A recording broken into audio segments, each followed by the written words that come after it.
Depuis des décennies, je suis les sports mécaniques. J'ai commencé avec la Formule 1, mais j'en suis également d'autres aujourd'hui. Le nom de Michel Vaillant ne m'évoquait rien avant mon adolescence, au début des années 2000, où j'ai découvert qu'un personnage de bande dessinée courait autour de tous les grands noms que je suivais à la télévision, croqués dans les albums.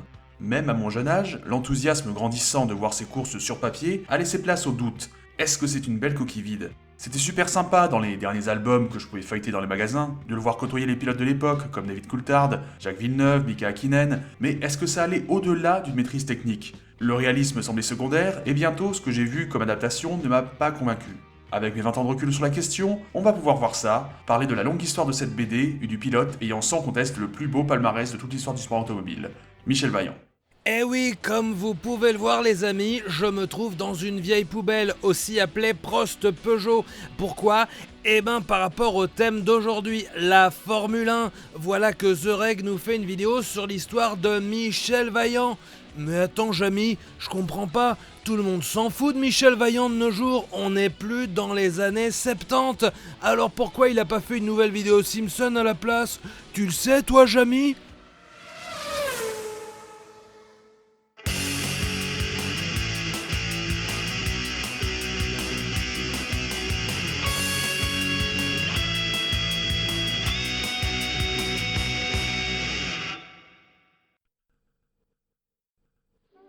Jean Graton est né à Nantes en 1923, la même année que les 24 heures du Mans.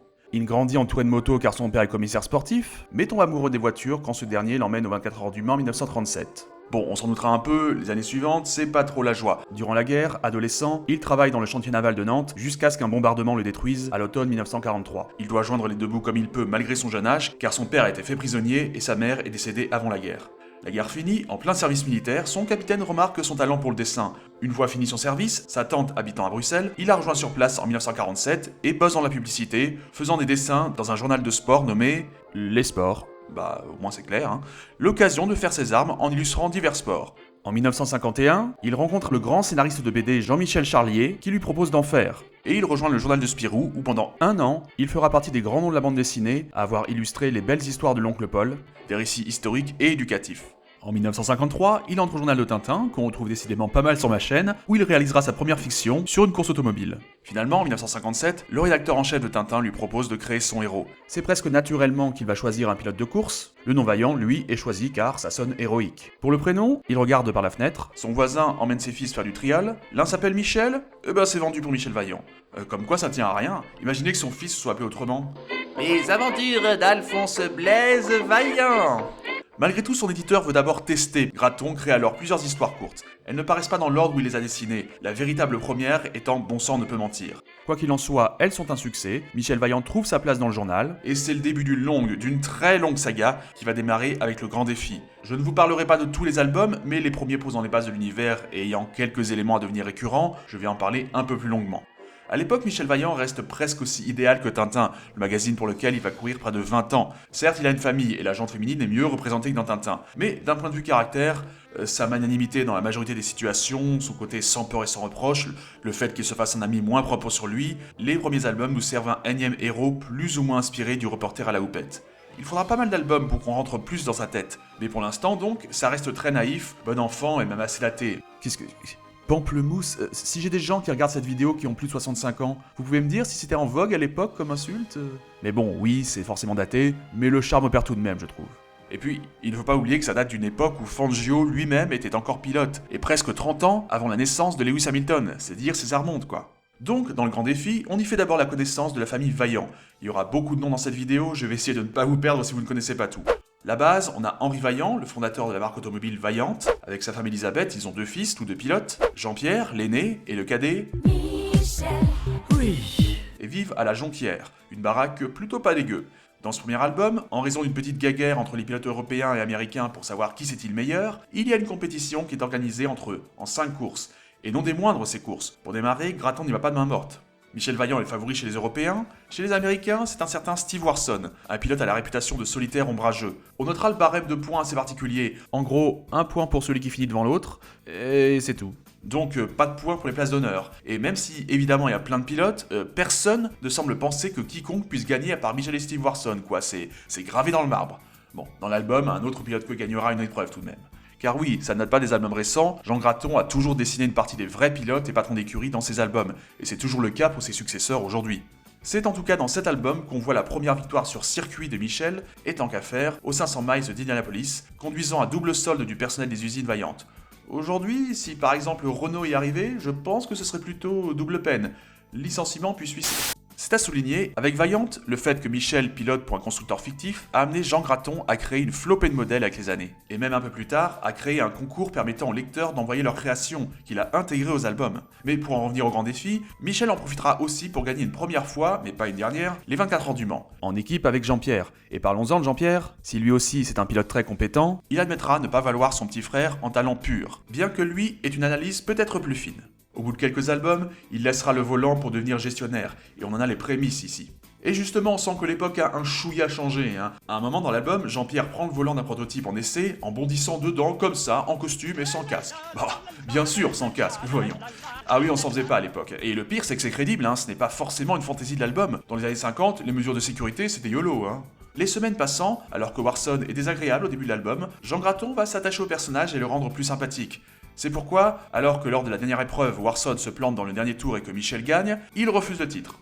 On y croit. Plus tard, il va voir Warson à l'hôpital, et là, on se croirait un peu dans une cour d'école. « Steve, je veux devenir ton copain !» Mais plaisanterie mise à part, une amitié durable est née. D'ailleurs, Warson détient le record de citations dans les titres d'album, 7 fois. Question dessin, c'est encore perfectible. Les personnages notamment sont assez figés, disons. Mais on est déjà bien plongé dans les courses.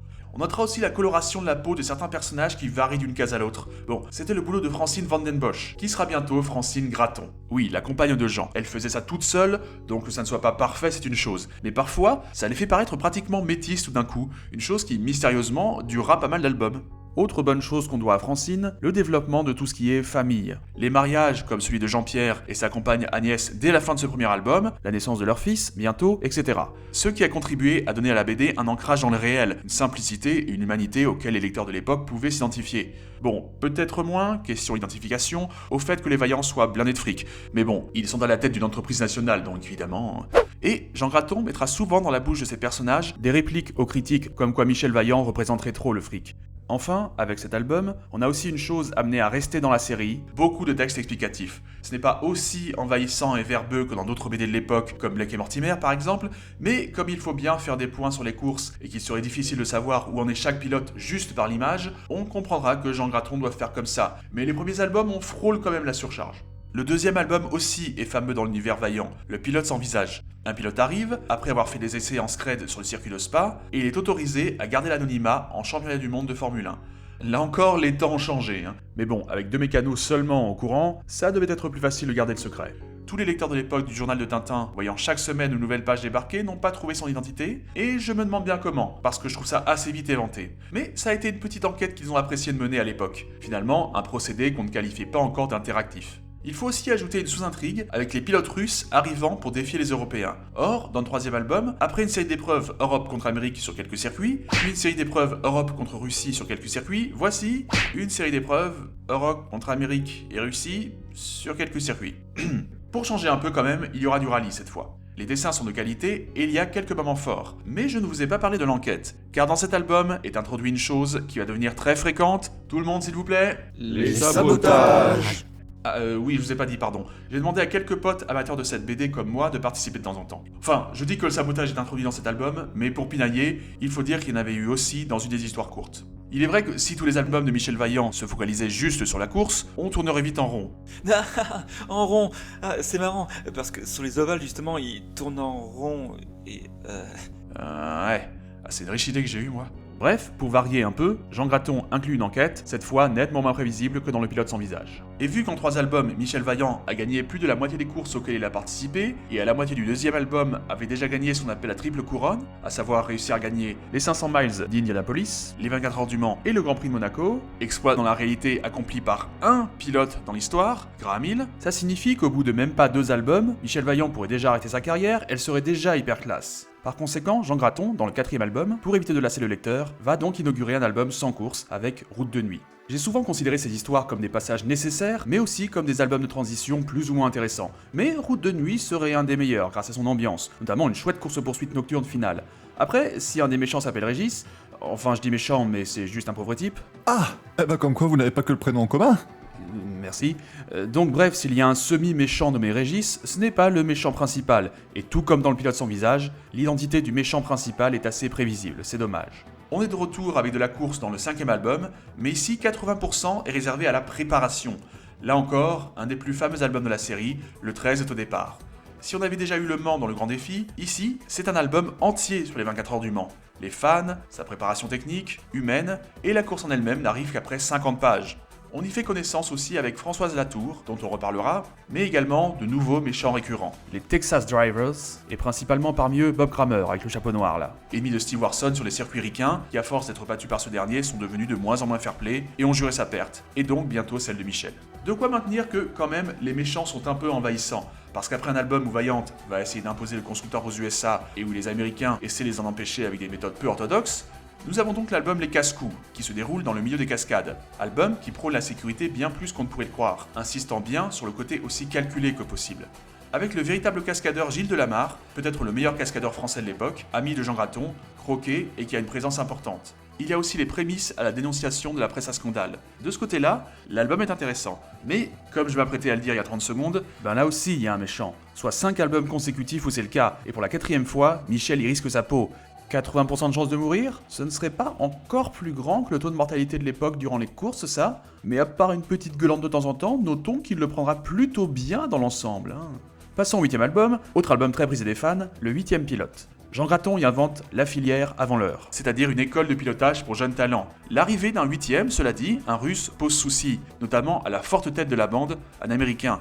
Un album qui veut briser les préjugés de l'époque et un plaidoyer en faveur de l'aspect le plus noble du sport. Si tous les personnages ne seront pas amenés à revenir souvent, quelques-uns malgré tout deviendront récurrents, notamment Yves Douléac, certes déjà introduit avant cet album-ci, mais qu'on apprend vraiment à mieux connaître ici, un jeune homme que Michel a pris sous son aile. Oh et rassurez-vous, si vous ne connaissez pas la BD, il va y avoir de moins en moins de noms à retenir.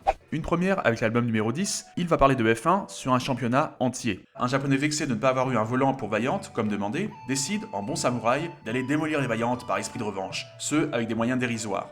Et, débutant en F1 avec un seul vieux mécano de...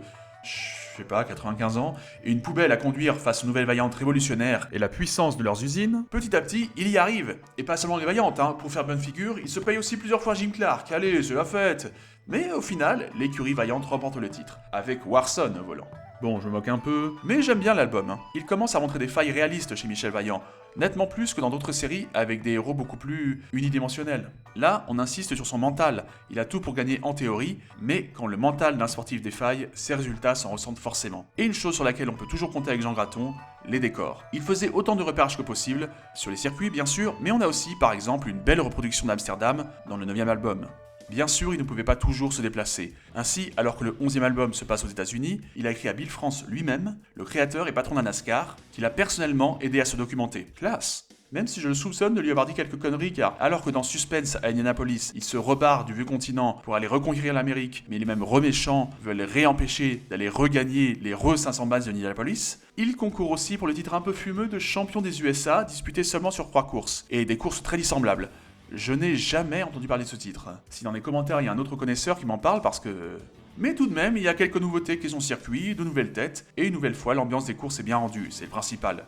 Et puis cette fois encore, Michel Vaillant gagne Indianapolis, mais encore une fois, Jean Graton est précurseur. Il gagne Indy sur une voiture européenne, peu de temps avant que Jim Clark et Graham Hill ne le fassent vraiment, après des décennies de domination sans partage des Américains. Et là où il a encore été visionnaire, une bagarre sur le bord du circuit, 14 ans avant la véritable castagne du Daytona 500 entre les frères Allison et Kelly Yarborough. Michel Vaillant existe donc maintenant depuis 10 ans. Son succès dépasse les frontières de la France et de la Belgique, plusieurs autres pays européens l'aiment. Avec Accord de Graton, un projet est monté pour lui donner vie à la télévision. Mais même en 67, la course coûte cher et le film Grand Prix qui sortira à la même époque le prouvera. Pour modérer les coûts, il n'y aura que 13 épisodes de 26 minutes, on tournera au milieu de véritables épreuves, contraignant la production à suivre en grande partie leur déroulement, ce qui les restreint s'ils veulent prévoir leurs propres rebondissements. Ce qui souvent oblige le speaker à dire que Michel Vaillant a fait ceci-cela, mais sans qu'on le voie. Budget oblige là encore, Michel Vaillant ne pilote pas en F1, mais surtout en Formule 3, catégorie pour que les jeunes pilotes se fassent la main, il devient donc un jeune espoir. Le rôle échoua alors à Henri Grandcir, champion de France de Formule 3 en 1964, qui ne ressemble pas vraiment au Michel Vaillant de la BD, mais bon bah on peut pas tout avoir, hein. Plus ennuyeux c'est son jeu. Le ton d'Henri Grandcir quand il joue est terriblement monocorde. Il est heureux, il est mécontent, il est triste, ça sonne pareil dans les trois cas. Dans les divers épisodes, il retrouvera une part de naturel lors des scènes où il parlera de technique. À discuter avec un mécano de ce qu'il ressent dans sa voiture, soudain, il y a une amélioration. Sur ce point, je me dis qu'il n'y a pas de hasard. À sa décharge, le texte est trop pompeux comme souvent à l'époque. Beaucoup de répliques manquent franchement naturelles. Sinon, je note que, bon ça me fait sourire, hein, mais le speaker est le même sur tous les circuits du monde. Hein. Ici Monza, où il pleut pour le départ des 1000 km. Et Baker vient de céder le volant de la 70 à Michel Vaillant. Par contre... Michel et tout le stand alpine est dans son enthousiasme extraordinaire. Oui, bonjour, je ne suis pas professionnel du mixage, mais vu que le speaker est là pour le téléspectateur qui regarde la série Michel Vaillant, faudrait peut-être voir à adapter le volume de sa voix rapport à celui des moteurs, non ? Non, t'en demandes trop là, ils ne peuvent déjà pas le faire pour le générique. Bref, la famille Vaillant est là, Henri, Elisabeth, Jean-Pierre, mais pas de Françoise Latour ici. Elle était déjà présente dans les albums, mais elle n'était pas encore destinée à finir avec Michel. À la place, on a une photographe, Valérie. Sans grand intérêt, mais qui est déjà beaucoup moins gonflante que sa petite sœur. Elle, on a vite envie d'étrangler. Je suis folle. Il y aura aussi Agnès plus tard, mais je laisse à ceux qui veulent découvrir la série ce que va devenir son personnage ici. Et sinon dans l'ensemble, constatez que niveau prénom, on n'a pas cherché l'originalité. Hein. Chose positive quand même, question méchant, la série n'en mettra pratiquement pas. J'ai dit pratiquement. La diffusion des aventures de Michel Vaillant démarre le 30 avril 1967. Au moins, elle a été vue tellement la télévision rassemblée à l'époque. Je le disais il y a un instant, le générique plus vite a le syndrome on ne capte pas une partie des paroles car elles sont couvertes par du bruit, en l'occurrence des moteurs. Sauf lors du générique de fin, là c'est bon. Générique interprété par Romuald, chanteur qui a concouru plusieurs fois à l'Eurovision, mais pas extrêmement connu pour autant. Malgré le fait qu'il ait été plus tard compositeur de musique de films comme Mon curé chez les nudistes et Mon curé chez les Thaïlandaises. Hey! Nous voici au premier épisode où Michel et donc Valérie se retrouvent. Ils prennent la route et commencent à se grimper dessus à peine dans la voiture. C'était pas génial pour la sécurité, hein. D'ailleurs... Michel!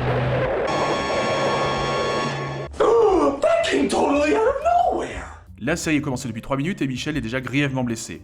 Et en fait, j'essaie de me souvenir, mais je ne crois pas que ce soit déjà arrivé dans les albums que Michel soit sérieusement blessé, malgré quelques plaies, bosses, os cassés, mais rien de vraiment si terrible. Donc, même si la cause de l'accident est stupide, louons l'audace de la série. Il faut dire qu'on parle d'une époque sans limitation de vitesse, où la ceinture obligatoire à l'arrière n'arrivera que dans plus de 20 ans. J'aime à croire que quelque part, il y avait déjà une volonté de la série de prévenir les dangers d'une conduite irresponsable au volant, même faiblement. Parce qu'on se doute bien que Michel ne va pas mourir dès le premier épisode et que ce n'est pas le genre de série où, dans un twist de fou, on découvrira à la fin qu'il est mort dans l'épisode 1 et que les 12 autres épisodes n'étaient que des délires d'un homme agonisant. Parce que oui, l'épisode 1, comme son nom l'indique, c'est un flashback. Sur son lit d'hôpital, Michel se remémore son passé, pratique pour établir son personnage et voir les quelques différences avec les albums. D'autres audaces nous attendent dans les épisodes qui suivent, comme une dispute avec son père qui l'amène à faire un petit boulot pour vivre. Michel est donc un espoir du sport automobile et dont le champion très vite établi des albums, pilote donc surtout en Formule 3 comme je l'ai dit, mais on retrouvera tout de même des épreuves prestigieuses comme Le Mans ou la Targa Florio. Et pour le plus grand bonheur des fans, on retrouve des vrais pilotes, bien que leurs apparitions sans casque soient négligeables. Enfin, il y a même les 12 heures de Sebring qui font l'objet d'un double épisode. Et là, franchement, les images sont fortes, regardez, vous imaginez la dangerosité? À ce propos, puisqu'on est aux USA, il est temps de parler de Warson. Eh bien, il n'y a pas de Steve Warson ici, ni de Bob Kramer. Par contre, on a un mix avec Bob Warson, dont on ne retrouve pas les caractéristiques. Ni de l'un, ni de l'autre, et ni physique, ni psychologique. En tout cas, quand il s'agit de filmer les courses, la série s'en sort avec les honneurs. On a même des caméras embarquées longtemps avant leur généralisation. Lorsqu'il s'agit en revanche de filmer des situations plus ordinaires, c'est moins glorieux. Les dialogues manquent de naturel dans leur tournure. Les acteurs livrent des performances très variables. Évidemment, un comédien chevronné comme Bernard Desrand s'en sort bien, mais d'autres... Et puis, j'ai eu bien envie de rire lors de certains moments d'exposition. Je reviens sur le commentateur, il semble être parfois capable de voir les éléments les plus improbables. Ou encore par exemple, il faut qu'on sache vite qui est ce personnage? Pas de problème, il y a une de ses proches qui va sortir toute sa biographie en 10 secondes, sous prétexte de dire qu'elle a de la chance dans la vie. Puis la réalisation, caméra tremblotante, faux raccord, cadrage incertain, zoom et des zooms pénibles, ça finit parfois par être fatigant. Bref, on ne retrouvera guère dans cette série le Michel Vaillant vertueux de la série, il est sympa mais clairement moins lisse que dans les albums. J'imagine que certains aimeront le voir plus humain et apprécieront de voir que l'adaptation n'a pas collé platement aux albums, d'autres moins, car ils ne reconnaîtront plus leur héros ni tout son univers. Je ne prendrai le parti ni de l'un ni de l'autre, car je me trouve quelque part entre les deux. Reste que, pour une série télé française de l'époque avec un casting composé en partie de gens qui ne sont pas des vrais acteurs et sans budget pharaonique, les aventures de Michel Vaillant s'en tirent bien, et a quand même trouvé un certain écho auprès des spectateurs. Quant à Henri Grandcir, bien qu'ayant eu quelques résultats, notamment double vainqueur des 24 heures du Mans dans sa catégorie, ce succès ne l'a pas forcément forcément aidé pour sa carrière, car ça lui a valu quelques jalousies et inimitiés. Et les fans étaient souvent déçus dans les paddocks lorsqu'ils lui demandaient un autographe de voir qu'il avait signé de son vrai nom. Ils voulaient l'autographe de Michel Vaillant, eux. Il le restera pour beaucoup d'entre eux, même 20 ans après la série, alors qu'il participait à un rallye omnisport en Afrique, les caméras l'ont suivi car c'était un peu le retour de Michel Vaillant. Durant la diffusion de la série à l'écran en 1967, sont prépubliées les premières planches du 14e album de la série, Mach 1 pour Steve Warson. Jean Graton a enchaîné 13 albums de 62 pages en moins de 10 ans, sans compter des histoires courtes, d'autres séries et d'autres illustrations. Malgré le soutien de sa femme Francine que j'évoquais tout à l'heure, devenu entre-temps également scénariste de la série Les Labourdés, et depuis 1962 d'autres collaborateurs dans ses studios de l'avenue du Pérou, c'est un travail éprouvant. Or, si Tintin maintient son format de 62 pages, la plupart des autres séries en vogue se contentent d'un format de 46 pages. À partir de ce 14e album, ce sera également le cas pour Michel Vaillant. Mais si cet album est marquant, ce n'est pas seulement pour la tentative d'un ami de Warson de battre le record du monde de vitesse sur Terre, dans une machine inspirée du Spirit of America, ni du fait que Michel soit à ce point peu présent, mais plutôt pour l'apparition du leader. On sent que James Bond est passé par là. C'est d'ailleurs grâce à une parole de Raymond Leblanc que Jean Graton va créer ce méchant diabolique à la Blofeld, un être mystérieux qui veut dominer le marché, quitte à utiliser des moyens peu orthodoxes, avec des sbires armés et, on le découvrira plus tard, des infrastructures incroyables, qui tire sa fortune d'on ne sait où parce qu'il n'y a pas une voiture leader sur le marché public. Il faudra attendre des décennies pour savoir d'où viennent ses profits. Il va en tout cas devenir très important dans quelques albums. À titre personnel, ce n'est pas l'idée que je préfère dans la BD Michel Vaillant, mais certaines intrigues autour de lui restent intéressantes. Il sera présent dans l'album suivant, Le Cirque Infernal, premier à se dérouler dans l'univers de la NASCAR, où Vaillant veut apparaître. Jean Graton, cette fois, se rendra sur place pour en apprendre plus, mais réalisera alors que seuls les constructeurs américains peuvent y participer. Ce qui a changé depuis. Toyota est en NASCAR depuis presque 15 ans. Jean Graton modifie alors quelque peu son histoire et met au point une association. Vaillant sera motorisée par Ford. Bien sûr, aux USA, les méchants Texas Drivers comme Bob Kramer ou son complice récurrent Down Hawkins sont toujours là, mais sous probation. Du coup, c'est le leader qui va venir tenir le rôle d'emmerdeur public. Et attention, il propose 100 000 $ à qui battra les Vaillantes. Waouh! C'est bien le tiers de ce que gagne le dernier de la course du Daytona 500 aujourd'hui, ça quand même. Oui, et ce n'est pas la seule chose qui est un peu vieillie, à vrai dire. C'est un des quelques albums où Michel doit apprendre. Certes pilote, il n'a jamais piloté dans cette catégorie avant. Il réalise des performances honorables, mais met plusieurs courses avant de gagner à Darlington, le circuit que, dans la réalité, les Américains surnomment Too Tough to Tame. Les fans d'un certain duo nommé Pat et Phil le savent sans doute. Michel gagnant malgré le leader, on finit l'album où, tel le Dr Gang, dans le soleil couchant, le leader peste contre Vaillant. Nous nous retrouverons Michel Vaillant. bientôt. Salut tout le monde! Je viens quelques instants parler d'un épisode que Rag n'aime pas spécialement et qu'il aurait sauté si je n'étais pas là. Le kilomètre 357. C'est un album qui m'a marqué car le scénario nous éloigne un peu de la course et de l'industrie automobile pour avoir quelques aperçus de problèmes, parfois encore actuels, liés à l'opposition entre projets d'infrastructures d'intérêt public et locaux. On voit évoluer la société rurale d'après-guerre avec la famille Morin, commandée par un vieux qui ne veut surtout pas laisser l'héritage familial à n'importe qui, et qui s'engage dans une confrontation déséquilibrée, faute d'accord avec les partis publics. Le leader reviendra aussi dans Le Fantôme des 24 heures, une histoire née du fait que Jean Graton ait une nuit visité le circuit vide et constaté l'atmosphère particulière qui y régnait, loin du bruit et la fureur habituelle. Ici aussi, du coup, Michel va sur le circuit la nuit et rencontre un fantôme. Oh, qu'est-ce que j'ai peur. Enfin, un soi-disant fantôme, à savoir en réalité le leader, qui promet en course de l'écraser, de le ridiculiser, car ses voitures en essai ont mis plusieurs secondes dans la vue aux favoris. Et durant la course, ce même, entre guillemets, fantôme du leader passe son temps sur le bord de la route à rironner des Vaillantes. Eh ben, chef d'une entreprise gigantesque qui n'a que ça à faire durant la course. Bonjour l'ordre des priorités, ça va vieux, tes responsabilités elles sont pas trop écrasantes? Mais si les leaders sont rapides, elles ne sont pas fiables. Elles ont de plus en plus de soucis techniques et bientôt, elles abandonnent toutes. Ah, pas crédible ça. Dans l'époque moderne, aucun constructeur partant favori ne pourrait aligner 4 voitures au Mans qui abandonneraient toutes, à part Peugeot. Et donc cet album, c'est aussi le début de l'amour fou entre Jean Graton et Jackie X, le pilote qui apparaîtra le plus dans les albums. Le jeune Belge aimait beaucoup sa bande dessinée et invitera Jean Graton dans son stand chez Ferrari. Résultat, Graton va l'intégrer très fréquemment dans ses albums, et dans le 18e album de L'huile sur la piste, X rejoint l'écurie Vaillante et gagne même une course qui, dans le scénario original, était d'abord dévolue à Michel. Mais que c'est dérisoire comparé à une dispute que Jackie a avec Steve dans l'histoire. Steve l'envoie sur les roses, et Jackie ose lui balancer l'insulte suprême « Va te faire cuire un œuf !»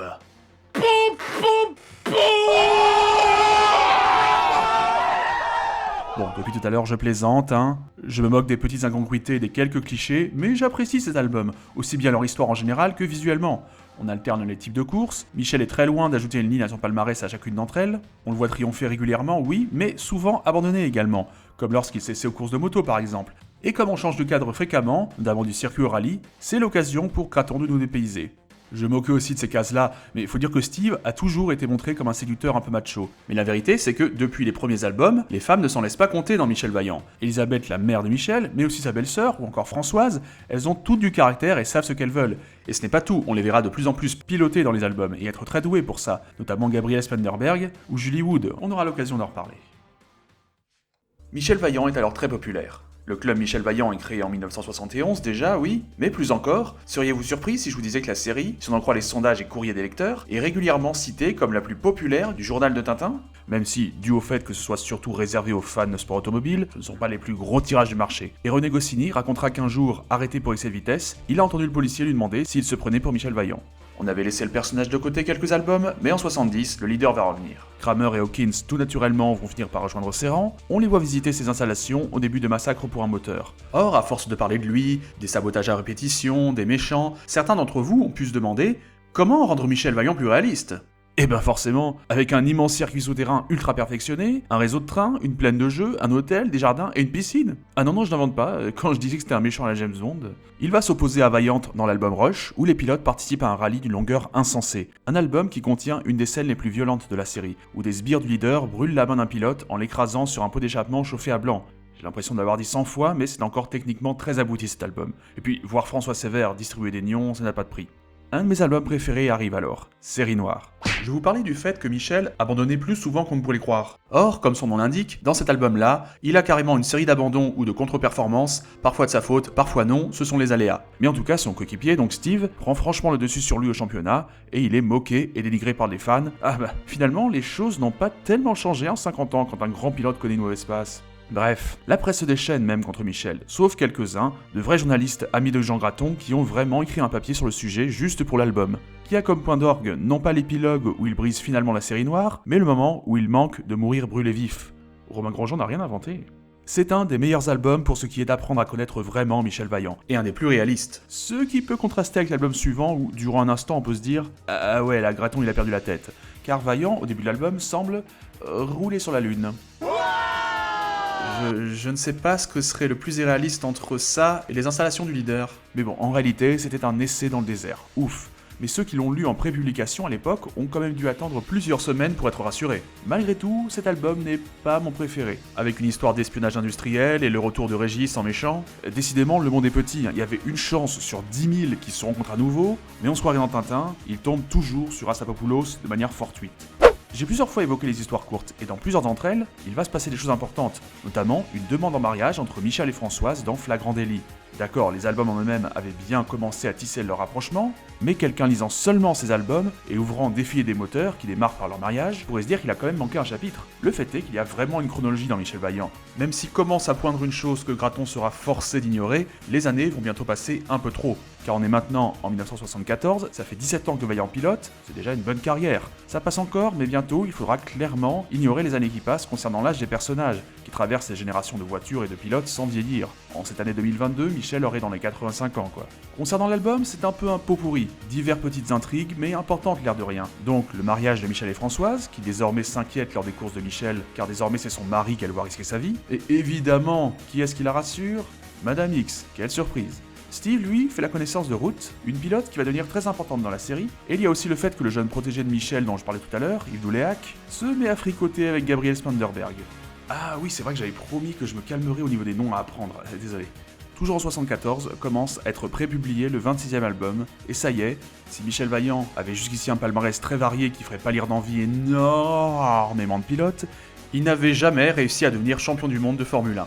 Enfin, après 17 ans, c'est la bonne, annoncée dès la fin du tome précédent. Mais d'abord, il y a des courses et quelques passages amour, gloire et beauté à passer. Il y a les 500 bases d'Indianapolis, où on voit que Steve commence vraiment à tomber amoureux de Ruth, mais aussi les 24 heures du Mans, où on découvre que Jean-Pierre est quand même un sacré manager. À un moment, il passe le micro à Gabrielle Spanderberg, qui, à la radio, parle à Yves et fait sa demande en mariage alors que le type est au volant en pleine 24 heures du Mans.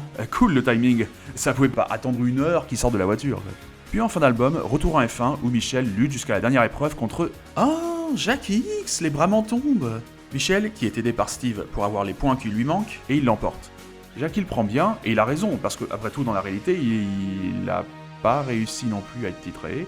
Oui, en vrai, Jackie X a une belle carrière en F1, mais c'est en endurance, notamment aux 24 heures du Mans, qu'il a établi l'essentiel de sa réputation. Mais donc, après presque 20 ans, Michel semble avoir réussi tous ses objectifs. La vie semble rouler pour ses amis, son frère Jean-Pierre, qui dirige le département compétition, et son père Henri, la société en général, sont ravis, ses proches sont tous heureux en ménage. Maintenant, comment ne pas se répéter ? Parce que prenez l'album Dans l'enfer du safari, une course créée par les locaux dans les années 50. C'est 5000 km de route de merde et d'animaux sauvages, forcément, ça offre un challenge cool pour Michel. Et techniquement, l'album est encore très bon. Mais, y a encore un méchant. Et c'est là que je réalise que dans tous les albums de Graton Senior où Michel dispute un rallye, il y a presque toujours un méchant et ou des sabotages. Il peut jamais disputer un rallye tranquille. Comme si le safari n'était pas assez dur comme ça sans avoir à scoltiner un pyromane en plus pour l'occasion, quoi. On peut donc craindre la répétitivité. Dans l'album suivant, on semble entrouvrir une porte pour avancer un peu, avec le fait que le leader ait mis la vie de sa fille en danger, ce qui crée un électrochoc chez lui qui fait qu'il décide de se retirer. Et au grand dam de Steve, la fille en question, c'est Ruth. Ce personnage assez peu crédible qui se retire, est-ce que ça veut dire qu'on veut se reconcentrer sur des intrigues plus réalistes ? On va voir. Les années 70 ne sont pas la meilleure période pour Jean Graton. Christian Denayer, proche collaborateur de Graton qu'il avait fait débuter très jeune en tant qu'assistant, a créé, avec au scénario André-Paul Duchâteau, une série automobile concurrente à Michel Vaillant, Alain Chevalier, qui aura tout de même le droit à 17 albums et se démarque de Michel Vaillant question dessin et par une ambiance souvent plus polar. Jean Graton, lui, pense que, compte tenu de la popularité de sa série que j'ai évoquée tout à l'heure, Raymond Leblanc n'en fait pas assez pour Michel Vaillant. La rédaction de Tintin ne recevant que des lettres enthousiastes de la part des lecteurs, le rédacteur en chef de l'époque, pour contrebalancer, écrira de faux courriers critiques de lecteurs. T'es un connard, toi. Graton n'étant de toute façon plus heureux au Lombard, il veut passer chez Dargaud qui lui offre de meilleures conditions, mais Leblanc prétend que Graton est toujours lié au Lombard. En 76, il ne publie plus Michel Vaillant dans Tintin, tout en lui interdisant d'aller chez un autre éditeur. Graton l'assigne alors en justice, ce qui n'était pas banal à l'époque, ça a fait du bruit. Pour payer les frais, il doit hypothéquer sa maison, parce qu'il n'était plus publié nulle part, et Dargaud ne voulait pas le prendre tant que l'affaire n'était pas réglée. De plus, le Lombard a perdu, mais est allé en appel, puis en cassation, donc Graton a gagné, mais après des années. Cette expérience le conduira à terme à créer sa propre maison d'édition quelques années plus tard, Graton Éditeur.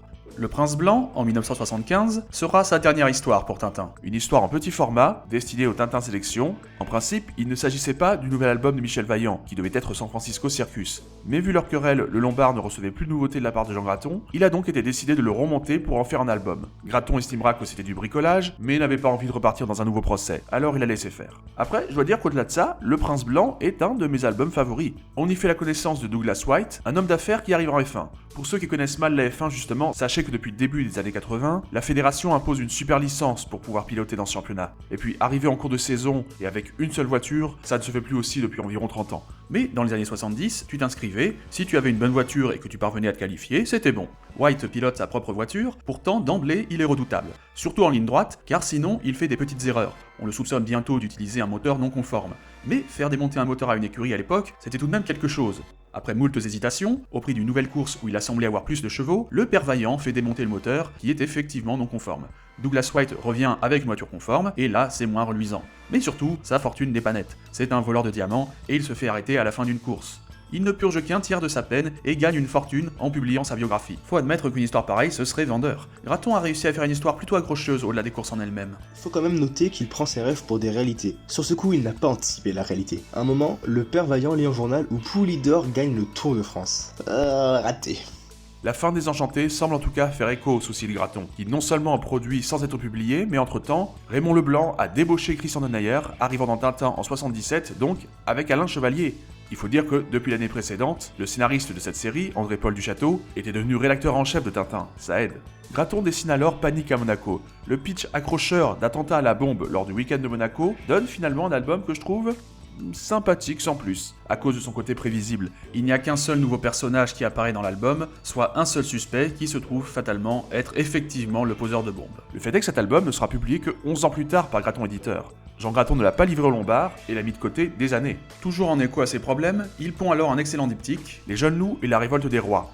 Dans Les Jeunes Loups, un homme riche, Tonton Fabry, décide d'offrir à son neveu une place en Formule 3. Le souci, le vieux qui, comme par hasard, ressemble à Raymond Leblanc, est un salopard. Si le neveu se plante une fois, il le menace de ne plus lui donner de volant, mais en plus, il devra le rembourser alors qu'il n'a pas le quart du premier sou pour ça. Du coup, le neveu doit accumuler les sales coups en piste pour s'imposer à tout prix. L'avocat de Fabry également ressemble beaucoup à celui qui défendait le Lombard. Et donc, dans la révolte des rois, le vieux offre une Formule 1 privée à son neveu, qui continue à être limite en piste, mais il s'avère tout de même ne pas être un manche. Il réalise plusieurs places d'honneur et podium. Mais la machine finit par s'enrayer, et le tonton Fabry finit par le virer à couper dans le cul.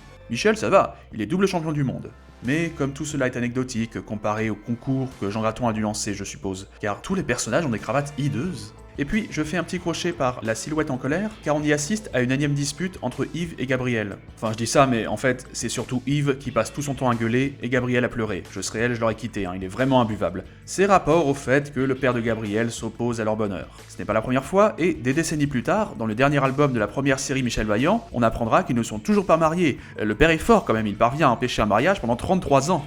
Mais il y a plus important dans la chronologie Michel Vaillant. En 1977, dans l'histoire courte Sa plus belle victoire, naît Patrick, le fils de Michel.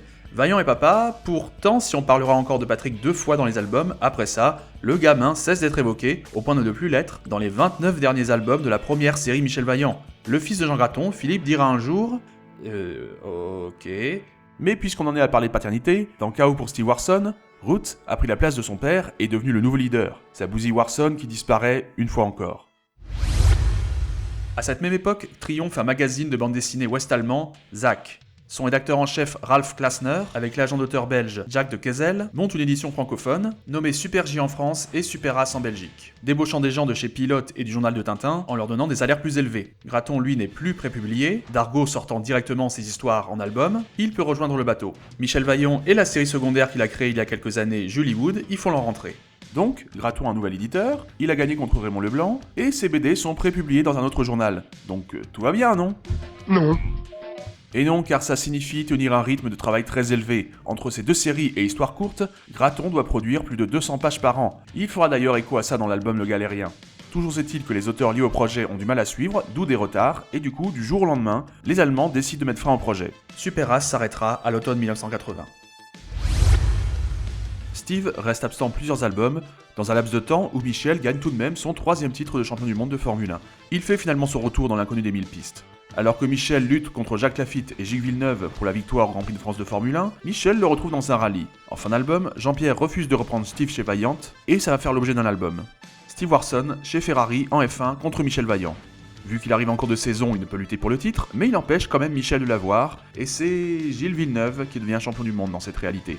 Oui, car en vrai, il aurait pu en 82, mais il s'est tué avant. Arrive un album très spécial, Durififi en F1. Oui, vous fiez pas à son titre. Cet album est intéressant, surprenant et effrayant même parfois. Surprenant car Graton fait se dérouler le championnat parallèle dont la menace planait régulièrement depuis quelques années avec la Formule 1. Pour résumer, à l'époque, il y avait une lutte de pouvoir entre la Fédération internationale du sport automobile et l'Association des constructeurs, qui a menacé de faire un championnat parallèle. Ça n'est jamais arrivé, mais donc Jean Graton a fait une what if story. Intéressant car, dans cette histoire, Vaillant se retire de la F1. Du coup, Michel court sur Renault. Et enfin effrayant car Jean Graton n'a peur de rien. Bernie Ecclestone, devenu ensuite le grand argentier de la Formule 1, qui physiquement n'était pas forcément super agréable à voir, apparaît dans cet album, la tête disproportionnée par rapport à son corps. Non, c'est dégueulasse. Oh non. Du coup, les deux championnats parallèles conduisent à l'affaiblissement des deux. Forcément, Jackie X s'en mêle, et une super course est organisée à Spa entre les deux championnats. Steve et Michel y gagnent dans le même millième, et tout le monde se réconcilie. D'ailleurs, une observation générale, il faudrait compter le nombre d'arrivées hyper serrées des albums de Michel Vaillant. Il y en a eu un sacré nombre. C'est souvent l'un ou l'autre, une avance colossale ou un truc ultra serré. Mais comme je le disais, en fin d'album, la supercherie est levée, et non, cette histoire est fausse. Graton voulait simplement montrer ce qu'il risquait de se passer si tout le monde continuait à jouer au con. Même dans l'univers interne de la série, c'est censé ne pas s'être déroulé. Mais Michel et Steve se réconcilient véritablement dans l'album Paris-Dakar, à l'époque où ça voulait encore dire quelque chose. Warson peut donc retourner chez Vaillant, prélude à un super album, 300 à l'heure dans Paris, un grand prix de F1 dans les rues de Paris. Là encore, inspiré d'une réalité trop belle pour avoir eu lieu. Bernie Ecclestone, dans les années 80, voulait organiser ce Grand Prix et s'est informé auprès du maire de l'époque. Avec Chirac ou Paris, tous unis, qui était plutôt enthousiaste. Ce serait bon pour le rayonnement de sa ville et donc du sien. Quelques personnes sont chargées de plancher sur le projet, dont le journaliste Bernard Giroux. Mais l'Élysée, avec Mitterrand en pouvoir, était moins chaud, n'ayant pas spécialement envie de voir Chirac se faire de la pub avec ce projet. C'est une des raisons pour lesquelles ça n'est pas arrivé. Malgré tout, il y avait déjà des plans, Jean Graton a eu l'occasion de les voir et d'être un peu déçu. Il aurait espéré voir la course dans les lieux emblématiques, tels les Champs-Élysées, certains ponts, voir donc les F1 franchir la Seine. Mais non, ce n'était pas prévu. Il a donc changé le tracé pour la BD. Grand Prix qui en un sens aura lieu finalement 33 ans plus tard, mais avec la Formule E, la formule électrique. Grand Prix qui s'avérera être un bon pétard mouillé, ceux qui étaient sur place pourront en témoigner, avec notamment des panneaux publicitaires gênant la visibilité des spectateurs. Mais donc, l'album se paye une intrigue assez originale pour Michel Vaillant. Françoise le soupçonne d'avoir une aventure avec un amour de jeunesse. Ça change des méchants habituels, c'est vrai que ça l'affiche mal dans la BD du héros des jeunes Michel Vaillant. Il peut y avoir des méchants qui essaient de tuer en permanence, les dangers de la course qui ont défiguré Dan Hawkins, mais qu'on soupçonne Michel de cocufier sa femme, ça la fout mal. Warson est certes moins lisse que lui, surtout en ce qui concerne les femmes, mais il n'est pas marié et ça change tout de même beaucoup de choses. Une fois cette histoire expédiée, la course dans Paris est assez longue et plutôt belle. Roue libre, c'est parti. Roue libre, Olivier, premier Grand Prix de Paris de l'histoire dans la Formule 1 et à Grand Prix exceptionnel, vainqueur exceptionnel, qui d'autre que Michel Vaillant pour remporter cette première édition. Oui, salut Damien, salut à tous. Le bilan du Grand Prix de Paris, nous y sommes, nous y étions et franchement, course exceptionnelle, victoire qui s'est dessinée en toute fin d'épreuve et vraiment incroyable victoire de Michel Vaillant. Doublé français d'ailleurs avec Alain Prost, auteur de la pole position samedi, mais qui lâche la victoire à Michel au dernier virage justement. C'était mal parti d'ailleurs pour le pilote français. C'était mal parti, oui, en 5e ligne seulement sur la grille de départ, mais il nous a démontré une nouvelle fois pourquoi il est simplement le plus grand champion. Le vrai Prost dira d'ailleurs que le regard de son fils Nicolas a changé quand il l'a vu dans la BD. Il dira aussi que la feinte avec laquelle Michel gagne la course, il ne serait jamais tombé dans ce piège. Le suivant, Rendez-vous à Macao, il va plus légèrement dans l'altération de la réalité. Il va y avoir un Grand Prix de Formule 1, ce qui ne s'est jamais produit. Mais évidemment, le circuit de Macao, en revanche, existe depuis bientôt 70 ans, simplement pour d'autres épreuves. Au programme, une poursuite dans la ville, déjà vu plein de fois, route qui est méchante, ça aussi déjà vu, et Paul Belmondo, qui était à l'époque un jeune espoir du sport automobile, est engagé dans une 3e voiture chez Vaillant, et signe une belle 2e place en Formule 1 donc. Mais oui, et les albums suivants le confirment, le renouvellement se fait rare. Jean Graton vieillit, il a désormais passé les 60 ans, et si techniquement, encore une fois, c'est impeccable, le reste est plus ou moins intéressant. Il y a même une occasion manquée dans Racing Show. Root essaie encore de prendre le pouvoir, mais de manière économique sur Vaillant. Une intrigue assez courte, mais je dois admettre que là, ça change, c'est bien. Un album entier, ou du moins une bonne partie d'album sur la question, ça aurait été une audace qui aurait pu rebuter par son côté technique, mais bien dans son époque, dans ces années 80, les années fric. Et avec les difficultés économiques de certains constructeurs historiques à l'époque, ça aurait été un coup à tenter. Au lieu de ça, encore une poursuite urbaine, encore un enlèvement, même si oui, encore une fois, c'est très joli et très fidèle. D'ailleurs, il l'avait reproduit à la télé belge à l'époque. Mais enfin quand même, en dégage une sérieuse impression de déjà-vu. Et je note encore une chose, Bob Kramer se fait arrêter. Ça doit bien être la 20e fois dans Michel Vaillant qu'il est mêlé à de sombres histoires, mais ce n'est que sa 2e arrestation. Et il pilotera encore à F1. Arrêté pour avoir été l'exécutant de route pour un enlèvement, alors qu'il n'a jamais été arrêté pour les nombreuses fois où il a tenté de faire un banal petit assassinat. Il s'en tire quand même à bon compte, je trouve. Nous sommes maintenant en 1986, et c'est là qu'émerge l'idée d'une nouvelle série télévisée Michel Vaillant. Jean Graton tente de faire quelque chose de plus fidèle à sa vision. Il avait été un peu déçu par le premier feuilleton, et il voulait quelque chose de plus moderne et proche de ses albums. Il y a eu une campagne de presse. Le succès mondial de Michel Vaillant a attiré l'attention de plusieurs télévisions européennes prêtes à financer le projet. Les autorisations ont été réunies, avec Alain Prost en tête de proue pour la promo, et une campagne de recherche d'un sosie de Michel Vaillant avait été lancée. Tout s'annonçait bien, et soudain, tout s'est écroulé. Qu'est-ce qui a mis un frein à cette histoire ? Bernie Ecclestone. Jusqu'au début des années 80, ça n'était pas trop galère, mais depuis quelques années, il avait verrouillé les droits de la F1 et demandait déjà une fortune pour pouvoir les acquérir. Moyennant quoi, ce projet s'est effondré. La BD, elle, semble avoir du mal à trouver un nouveau souffle, même si Jean Graton, indéniablement, essaie. Il y a du bon et du moins bon, aussi bien album par album qu'à l'intérieur même des albums qui ont des défauts, mais où tout n'est pas acheté, loin de là. Je trouve que le meilleur depuis 300 à l'heure dans Paris est l'album anniversaire, Le Défi des Remparts, le 50e album de Michel Vaillant, 31 ans seulement après les débuts du personnage. Angoulême, dans la réalité, organise chaque année de célèbres courses de voitures anciennes. Graton y a d'ailleurs participé en tant que passager de son ami Albert Uderzo. Dans cet album, la marque Vaillant est à l'honneur cette année, mais une organisation inconnue, les 4 Races, représentée par plusieurs pilotes anonymes très doués, met les Vaillantes au défi. En réalité, 4 pilotes de Formule 1 de l'époque, dont 3 multiples vainqueurs de Grand Prix, qui voulaient pimenter un peu le tout pour rendre hommage à la marque Vaillant. C'est déjà miraculeux qu'il n'y ait pas Jackie X dans le lot. Bon, cela dit, les 4 As ne sont pas si terribles, hein. Dans l'album, ils se font tous battre. Au final, c'est un album feel good, avec une compétition amicale sans grand enjeu, très sympa à suivre. J'aime beaucoup le suivant aussi, le caïd de Francorchamps, ne serait-ce que pour la trogne de l'antagoniste de cette histoire, Stanley Newton. Il a une belle tête de vainqueur. Mais je n'ai pas de temps à en dire, à part le fait que la hiérarchie réelle de l'époque ne soit pas respectée. Je veux dire, on est en 1988 et les McLaren sont assez absentes. Et comme par hasard, c'est le Belge Thierry Boutsen qui gagne sur son circuit quand il était assez loin de pouvoir gagner à l'époque. J'ai à dire par contre sur le 52e album, F3000, une histoire dans la lignée des jeunes loups. Les meilleurs pilotes de F3000 font la course à peau. Michel Vaillant est là, mais en spectateur, il ne pilote pas, il ne fait que suivre les jeunes qui espèrent se faire remarquer et courir sur Vaillant. C'est l'occasion car dans l'album, la 5 le retransmet en direct. Je vous avoue que je ne sais pas si c'était vraiment le cas, mais c'était avant la généralisation des chaînes sportives en Europe. Donc c'est crédible. Et franchement, de nos jours, une chaîne nationale retransmettant en direct et en intégralité une course de Formule 2 fut-elle en France, bon courage. L'album est paru en 1989, et question plateau, on a un mix entre celui de 1988 et de 1989. Évidemment, il faut penser à la période de gestation de l'ensemble. Graton ne pouvait pas encore être fixé sur le plateau final de 1989 quand il a écrit le scénar. Outre Alési donc, on suit surtout les exploits des francophones, dont la plupart ne sont absolument pas devenus des stars de la Formule 1, mis à part Jean Alési. Alors, leur talent pour la plupart est incontestable, hein, et ils ont eu un beau palmarès hors Formule 1. Mais voilà, le fait est que, comme par hasard, tous les francophones se retrouvent aux premières places de la grille, et les étrangers au second plan, comme Moreno, Herbert ou Blundell, qui eux, en revanche, ont eu un certain palmarès en F1.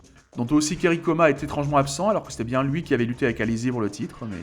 Dans l'album, la course est longue, ce qui ne peut que faire plaisir. Mais maintenant, je dois souligner une chose. Jean-Denis Delatraz râle car il ne pourra pas remplacer Michel Vaillant un jour, car l'écurie Vaillante, pour ça, veut un Français et il est suisse. Du coup, il veut prouver qu'il est le meilleur. Bon, c'est mal barré, mais l'espoir fait vivre. Et il se dit, je vais gagner et éclipser tous les Français. Or, que fait-il ? Même si Graton laisse planer un léger doute, dans l'album, il semble bien laisser gagner un copain français. Ou l'art de se contredire, quoi, ça n'a aucun sens. Après l'échec de la série de 1986, Michel Vaillant va tout de même être adapté sur le petit écran, mais pour un dessin animé. Entre autres produit par la 5, notamment dû au quota de production française de l'époque. À l'époque, les studios d'animation hexagonaux étaient rares. Par exemple, Ellipse, connu plus tard pour Babar, Tintin, Doug, est apparu en 1987. C'est C&D, fondé par Jean Jalopin, qui s'occupera donc de Michel Vaillant. Mais ils s'allieront aussi les services de studios outre-Atlantique, aussi bien au niveau financement que niveau création du dessin animé en lui-même. Pour le marché américain, Mattel sponsorise. Comme ils détiennent la marque Hot Wheels, ça devient là-bas Heroes on Hot Wheels. Michel Vaillant devient Michael Valiant, et il y aura d'autres changements.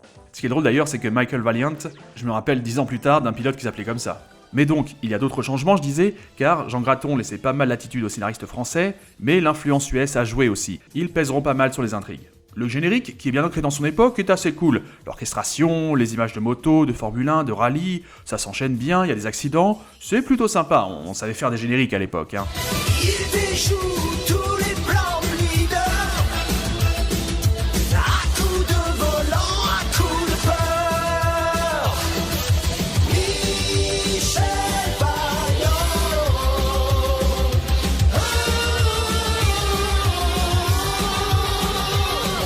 Et comme le voulait la mode de l'époque, c'est assez long, 1 minute 15. Et certaines paroles aussi, du genre ça. Contre lui, des pilleurs de destin, qui échangeraient sa vie pour rien. Mais disons-le tout de suite, passé le générique, difficile de trouver quelconque qualité. Le générique, justement, nous l'avait promis, le leader est là, et bien là. Or, en réalité, il n'a pas d'importance dans tant d'albums que ça, un peu plus si on compte route, c'est vrai. Or, ici, il sera surreprésenté. Même dans des épisodes où on se dit que le scénar est assez intéressant pour s'en dispenser, non, il faut qu'il vienne foutre le bordel. Une course d'offshore sur les canaux de Venise, Michel qui fait des cascades pour le cinéma ou qui teste les voitures volantes du futur, ok, pourquoi pas. Ça paraît assez bien en soi pour se passer de méchant, non ?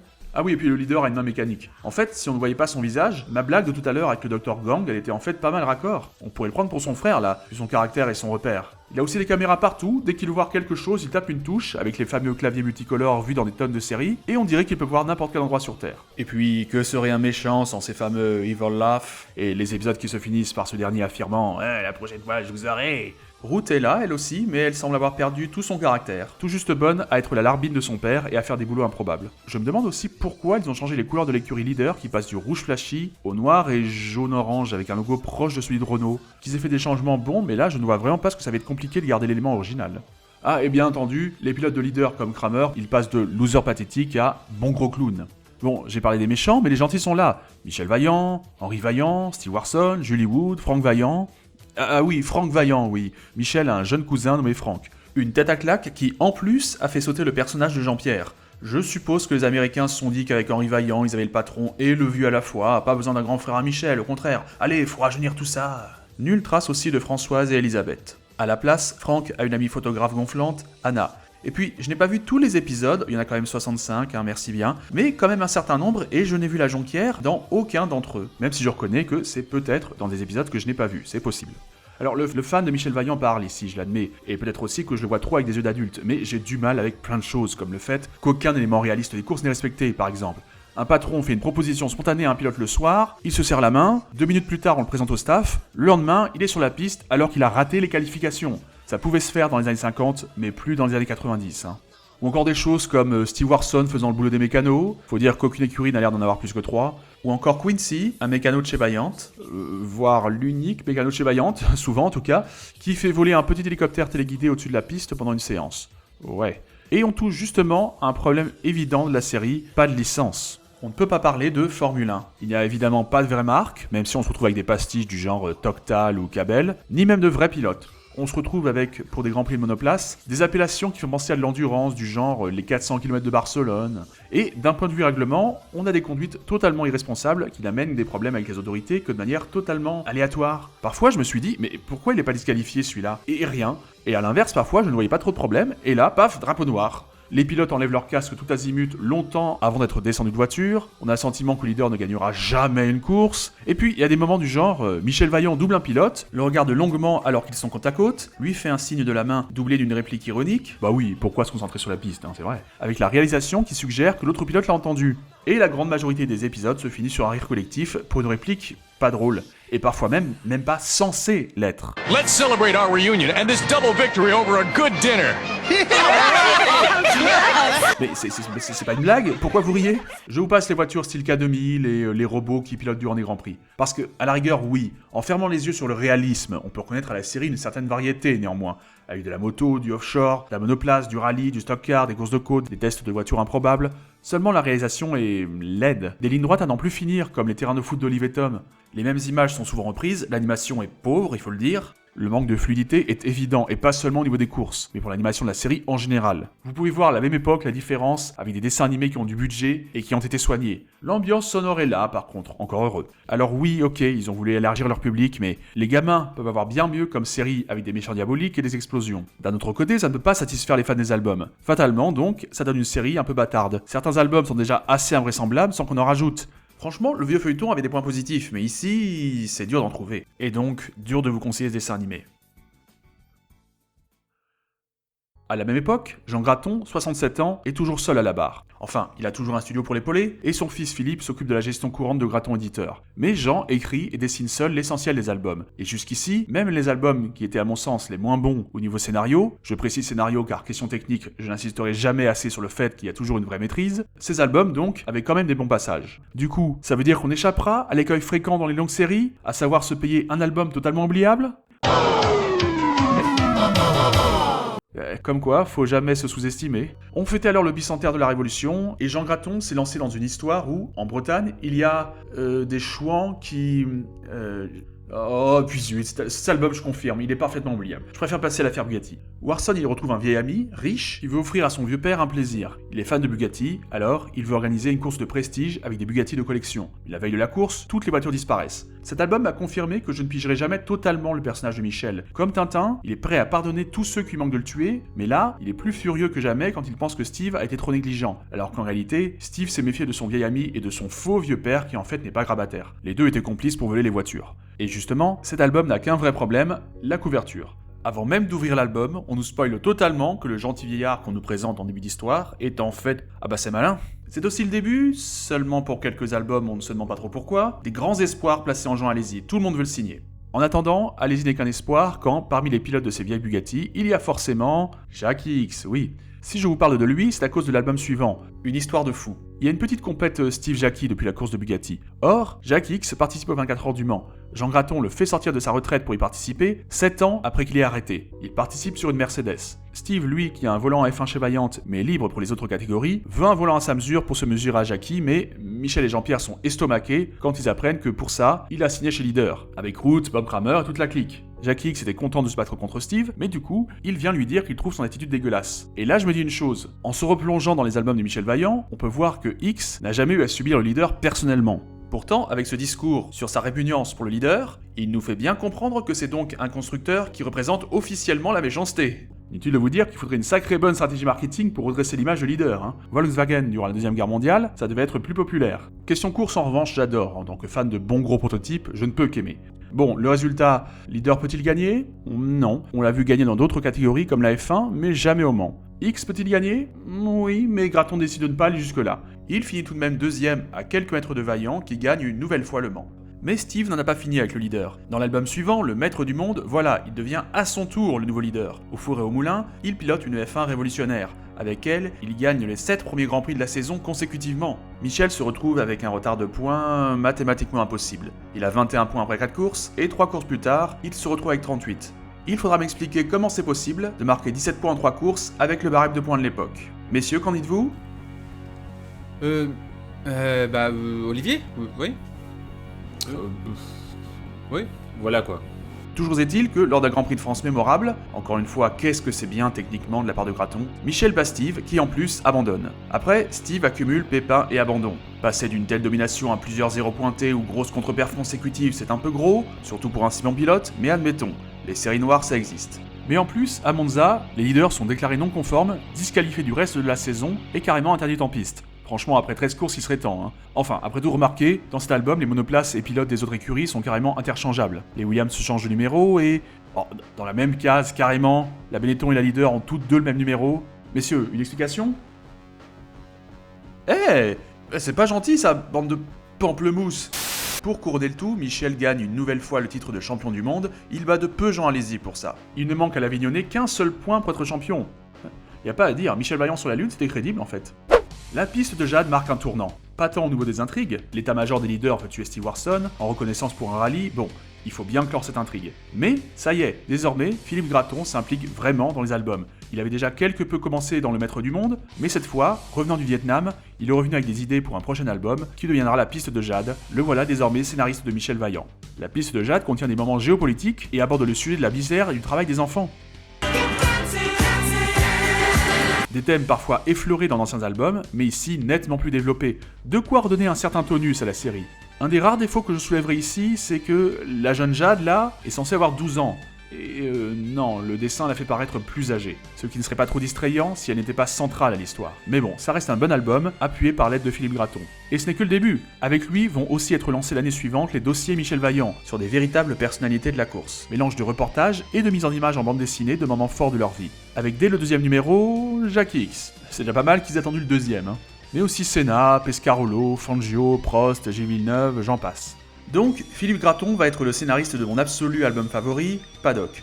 Notons que, comme dans plusieurs albums, il y a deux couvertures. Si je veux être direct, une superbe et une moche. Philippe Graton s'était rendu à Adélaïde pour la finale du championnat 94, et le circuit très apprécié des fans étant voué dans la réalité à quitter le championnat fin 95, quoi de mieux que cet hommage? Pourtant, à première vue, on pourrait se dire qu'avec sabotage et enlèvement, l'album reprend des thèmes éculés. Attends, Henri Vaillant s'étonne des sabotages? Depuis le temps, vous devriez t'habituer, Henri. J'aurais plutôt dit sacrebleu, ça recommence. Mais il montre aussi la fin de la Formule 1 à l'ancienne, l'explosion de son ère informatique et de son hyper-médiatisation très bien retranscrite, et aussi la disparition de certaines nobles valeurs du sport auto, inspiré entre autres à Philippe Graton par l'observation de l'antisportivité de Michael Schumacher. C'est un album résolument moderne pour son époque et qui, même 27 ans plus tard, n'a pas tellement vieilli.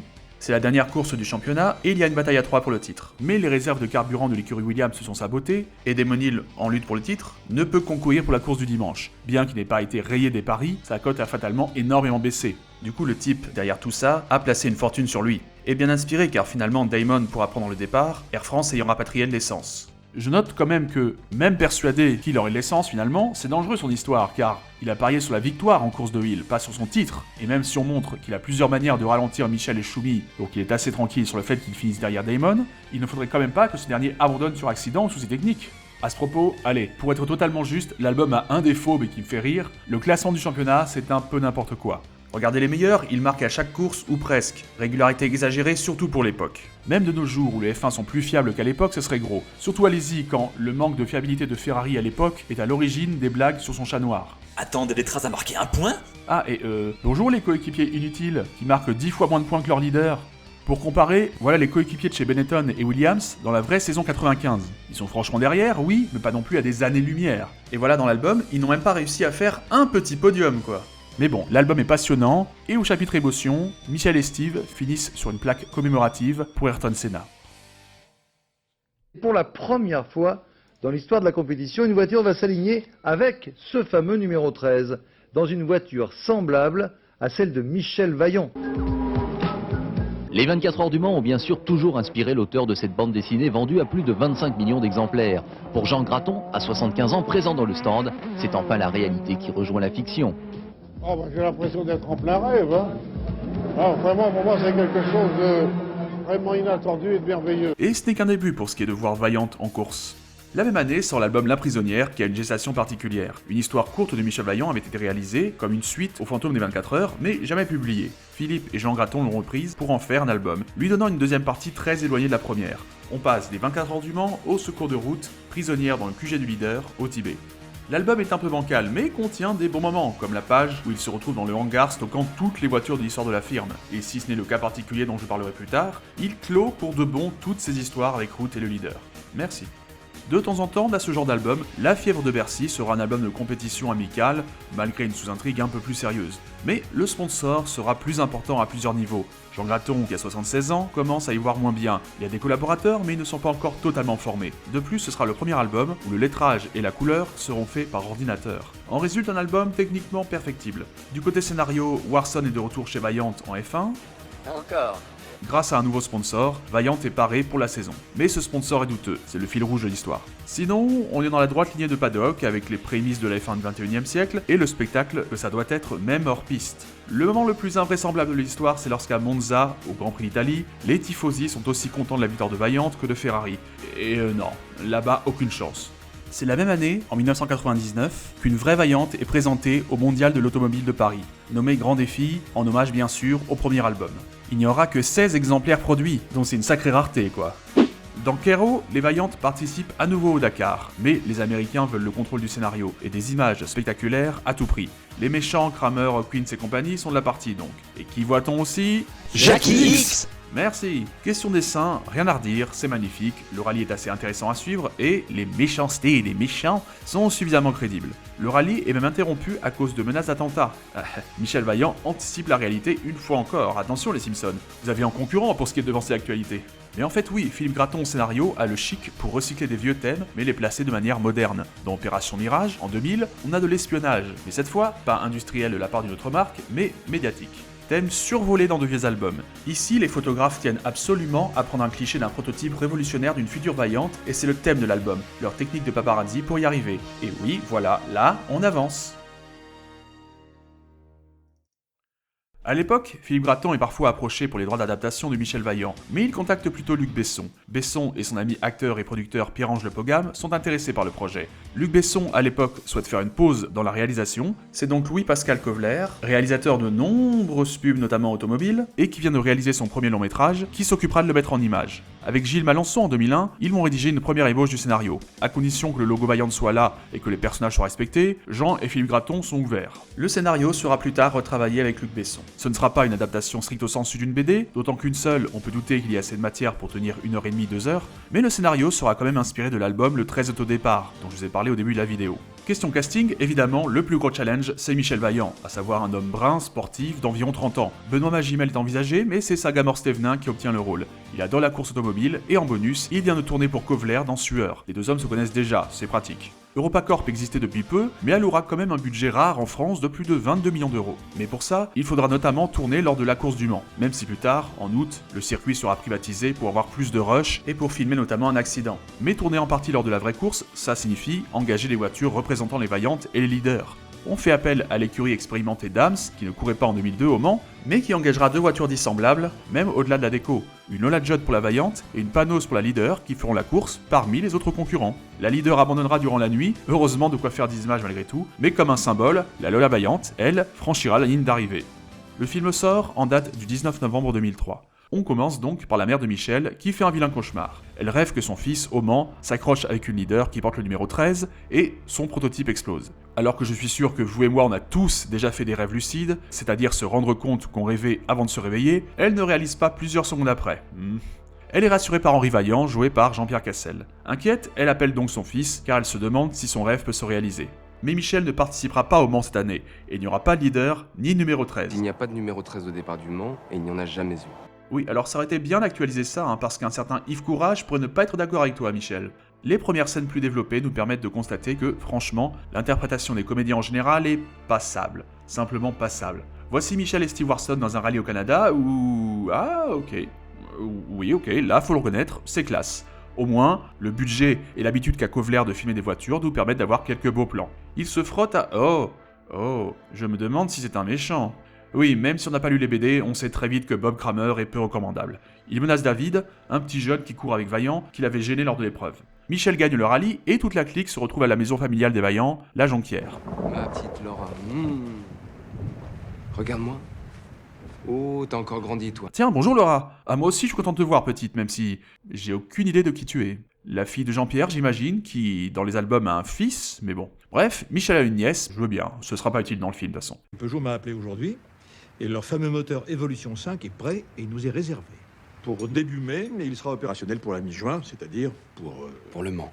Bon, ok, on l'avait vu venir, hein. Mais surtout, donc le père Vaillant est bien en train de dire au KLM qu'il veut monter une équipe prête à aller gagner le Mans en à peine 5 mois. Ah oui, Peugeot, vous avez le moteur que vous pensez être probablement rodé pour la mi-juin, avec un peu de chance. Ah bon, ok, je vais créer le châssis et monter de toutes pièces une équipe d'ici là. Tranquille, on va gagner la course. Quelques jours plus tard, j'allais dire surprise, mais non, même pas. Ruth, fille de l'ancien patron de l'écurie leader, annonce leur retour au Mans avec la voiture 13. En plus, elle est comme dans la BD, sauf physiquement. Non, parce que pour rappel, hein, je demande pas que vous trouviez un sosie, mais enfin là quand même. On retrouve les Vaillantes pour un autre rallye. Le pauvre David se plante à cause de Kramer. Mais pire... Explosion soudaine car le méchant Kramer a saboté sa caisse, même si on l'apprendra que plus tard. Il n'avait pas pour but de le tuer, mais le résultat est là. Mort, pleurs, enterrement, triste, tout ça. Entre en scène alors la femme de David, Julie Wood, jouée par Diane Kruger. Comme dans les albums, elle est pilote. Elle va donc voir Jean-Pierre, elle veut le volant de son mari pour le Mans. L'occasion de voir de fort belles photos de Jean-Pierre qui était pilote avant. Et à l'instar des photos de la fille du leader qui pose juste avec son père sur un circuit, toutes ces photos sont clairement de magnifiques montages. Je me demande toujours ce qui les empêchait de faire de vraies photos, ça aurait vraiment été si dur. Mais bref, après un test, Jean-Pierre lui accorde le volant. Nous avons alors cette scène à la Jonquière, avec Laura donc, qui conduit dans le jardin au grand dam de son grand-père. Coucou Michel. T'as vu, je me débrouille pas mal, hein. Ouais, sauf question acting, hein. Michel monte alors avec elle et participe à la bêtise, il lui donne des conseils, bon admettons, mais à la fin... Et t'arrêter devant la porte, d'accord? Mais je peux pas freiner, je touche pas les pédales. Ok, mais alors, tu m'expliques comment tu as pu démarrer et comment tu peux accélérer alors? Non, parce que quand Michel te le demande d'accélérer, là t'as pas de soucis. Et on entend clairement le moteur vrombir. Mais bon, cette scène est anecdotique. On continue avec une pub pour McDo, puis Michel, qui affirme connaître le circuit Bugatti du Mans par cœur, y débarque avec Julie Wood. Il crâne à mort en disant pouvoir faire un tour du circuit les yeux fermés. Et là, tenez-vous bien, il lui demande de mettre ses mains devant ses yeux, de juste lui annoncer les panneaux de sang, et hop. C'est tout à fait crédible, c'est ce qui me plaît là-dedans. Et puis les assurances, elle serait ravie de savoir ça. Ah, et aussi, bien entendu, le circuit Bugatti du Mans est ouvert à n'importe qui la nuit. Mais on n'a pas fini dans les normes. On arrive aux qualifications, où une employée de route tire au fusil sur les pneus d'un camion qui transporte les voitures Vaillantes vers le Mans. Voilà le camion accidenté. Alors c'est bien, ça nous fait un plan classe, mais on n'a pas encore amené les voitures jusqu'au circuit le jour des qualifications. Les vérifications techniques de la place des Jacobins ayant lieu traditionnellement plusieurs jours avant, les essais libres, on ne sait pas ce qu'ils sont devenus. Dans le stand, les Vaillants se demandent justement pourquoi les voitures ne sont pas là. Je comprends pas pourquoi ils sont pas partis hier comme tous les autres. Depuis l'accident de David, José a peur des sabotages. Ah, bah sois rassuré, Coco. Ta stratégie, elle a vachement bien marché. Mais il y a mieux, croyez-moi. Comme ils n'ont plus beaucoup de temps avant la fin des qualifs, Steve et Michel vont eux-mêmes chercher les voitures. Et les voilà qui partent sur l'autoroute à fond, riant la politesse au... Oh, sérieux, une 2 chevaux. Les voitures sont donc déjà en condition pour courir, essence comprise. C'est cela, oui. Quoiqu'il manque un peu d'essence tout de même. Forçant Michel et Steve à s'arrêter à une station-service. Oh, le placement de produit est si discret. Donc, autre information, hein, les protos peuvent donner toute leur cavalerie en roulant au samplon 95. C'est bon à savoir. De surcroît, Michel dit ça au gars de la station. C'est une urgence. L'hélico va venir vous payer. Et paf, ils repartent. Alors, il y a beau effectivement avoir un hélico qui suit les voitures, le gars de la station il est confiant, hein. Si l'hélicoptère n'était pas venu le payer, il y était de sa poche. Bon, on croit utile de nous faire le coup du faux suspense, oh les voitures ont-elles arrivé à temps? Mais soit. Par contre, la direction de course les autorise à rentrer sur le circuit n'importe comment, bon on n'est plus à ça près, et bien entendu, elle coupe la ligne de justesse à 3 secondes du chrono. 3 secondes, hein, pas une. J'imagine que c'était un bref sursaut de réalisme, vous savez. Oh, ça fera moins faux s'il est fait arriver à 3 secondes avant et non pas juste à la dernière seconde. Précisons que de nos jours, il faut avoir bouclé bien plus d'un seul tour de qualification pour être qualifié. Et pour finir, principalement, je dirais, Michel et Steve n'ont aucun problème avec les autorités pour leur vitesse sur l'autoroute. Mais bon, au point où on en est, hein, on peut aussi avoir la vilaine amie de route qui va saboter les pneus de l'écurie Vaillante. Une course-poursuite s'engage entre elle et Steve sur le circuit en pleine séance de qualification de nuit, ils traversent la piste. Pour changer, Steve n'a aucun problème avec la CO ou la direction de course. Route donne donc de nouvelles indications à son assistante, et a priori compagne, elle va donc capturer Henri Vaillant. Je me demande si sabotage et enlèvement étaient dans les termes du contrat quand elle s'est engagée avec Route. Donc, Henri est dans les griffes de Route, elle est donc peut-être encore plus diabolique que son père. Elle rencontre Michel et menace de tuer son père s'il ne perd pas la course. Oh, c'est pas gentil! Alors, dans les albums ça passe, mais là, ouais, c'est compliqué à avaler. La course démarre donc avec de vraies images du Mans 2002, et là, on ne peut que comparer la réalisation du film Le Mans par rapport à celle-ci. Si on vivait dans un monde parfait, on devrait dire « Oh, c'est pas charitable pour Le Mans, c'est sorti 30 ans avant ». Mais non, c'est Michel Vaillant qui fait tâche. C'est remarquable dans le mauvais sens du terme, avec les moyens modernes, de faire moins bien. On a un plan à la seconde, souvent serré, histoire de bien rien voir, la musique n'aide pas. Bon, d'accord, oui, il y a quelques plans sympas parce que les protos ne sont pas vilains, on a une vue d'hélico excellemment, mais ne serait-ce qu'en termes de montage, je pense franchement qu'il y avait moyen de faire bien mieux. Et je ne sais pas jusqu'à quel point c'était faisable, mais j'ajoute que je n'aurais pas craché sur la présence à l'écran des vrais protagonistes de l'époque. Bentley, Audi, Cadillac, mais on ne les aperçoit quasiment pas. D'un point de vue narratif, bon, alors que les Vaillantes se sont traînées volontairement, dans la course commence un jeu de chaises musicales. Les pilotes passent leur temps à s'échanger leur baquet, un pilote blessé chez leader, Michel le remplace sous la menace. Mais du coup, dans sa propre écurie, il est remplacé par Julie Wood. Mais Steve s'en mêle, etc., etc. Arrive évidemment le fameux accident du rêve de la mère de Michel, une sorte de remake de ce véritable accident de 1999. Here we go. Oh my god, the Mercedes has taken off. Quand on voit le making-of, on se dit qu'il y avait moyen de rendre ça vraiment grandiose. Je veux dire, il faut leur accorder ça, ils ont vraiment propulsé le prototype à plusieurs mètres du sol. Et au final, ça rend bien. Ce n'est qu'à moitié un compliment car c'est juste bien au lieu d'être géant. La faute, encore une fois, au choix des angles dans le montage. La voiture retombe, prend feu et menace d'exploser. Michel et Julie sont dans les deux voitures, et bien entendu ils s'en sortent au tout dernier moment avant l'explosion. Michel et Steve ont découvert où était retenu le papa Vaillant et vont le délivrer. Ils peuvent donc à nouveau piloter au maximum, mais là encore, grosse coïncidence, le dernier pneu mis à la Vaillante est celui qui a été saboté plus tôt dans le film. Et encore une coïncidence, la Vaillante crève dans le dernier tour. La leader prend le large, mais encore une coïncidence, surchauffe moteur, elle s'arrête à quelques mètres de la ligne. La Vaillante a crevé certes, mais elle revient doucement.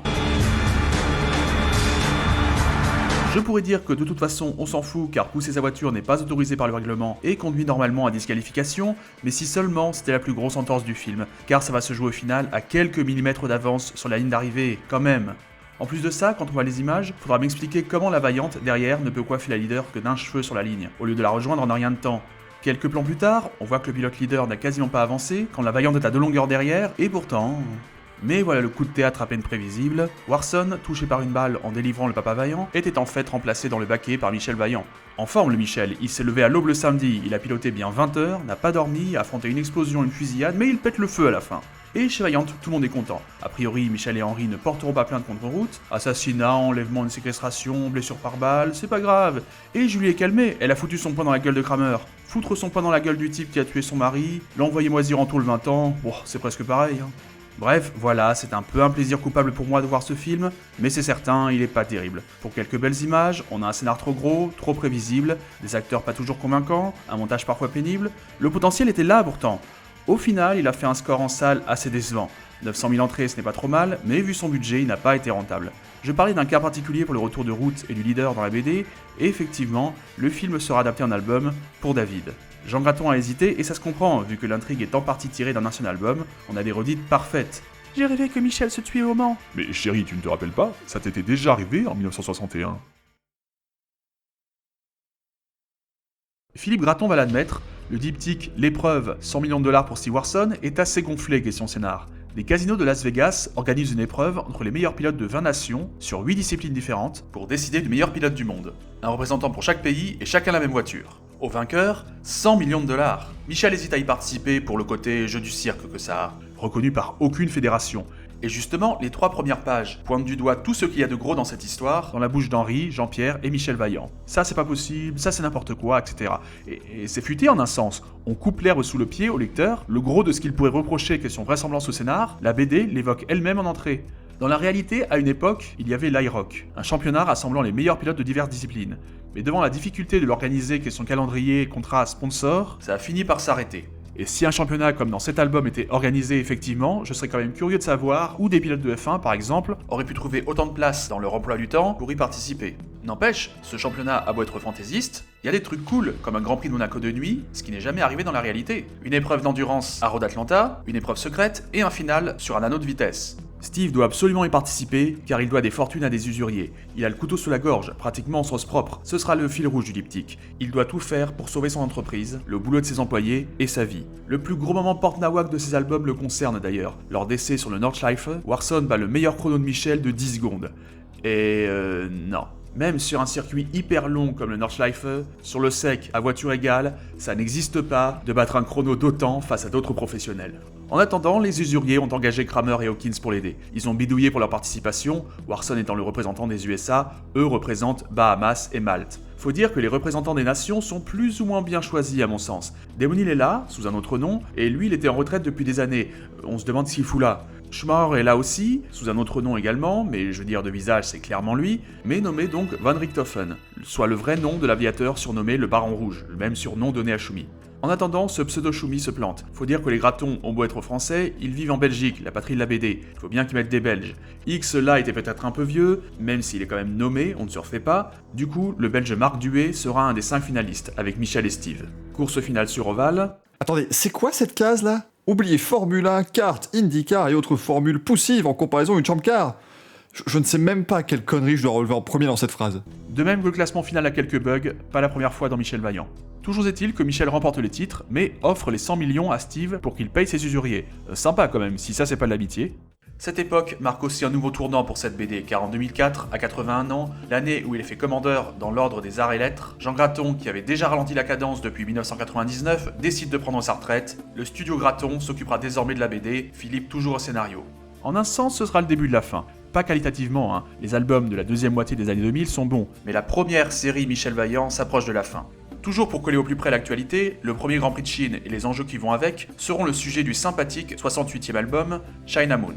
Les enjeux commerciaux et une voiture à hydrogène préparée par Vaillant qui aimerait une victoire pour accompagner la promo, mais doit se battre contre le meilleur pilote de l'époque, comme par exemple Fernando Alonso. Même si l'album sorti en 2005 est un peu en retard, car la hiérarchie est celle de 2004. L'intrigue du moteur à hydrogène sera centrale à Hors-Piste en Enfer, où Vaillant participe à un rallye en Turquie avec un modèle fonctionnant avec cette technologie.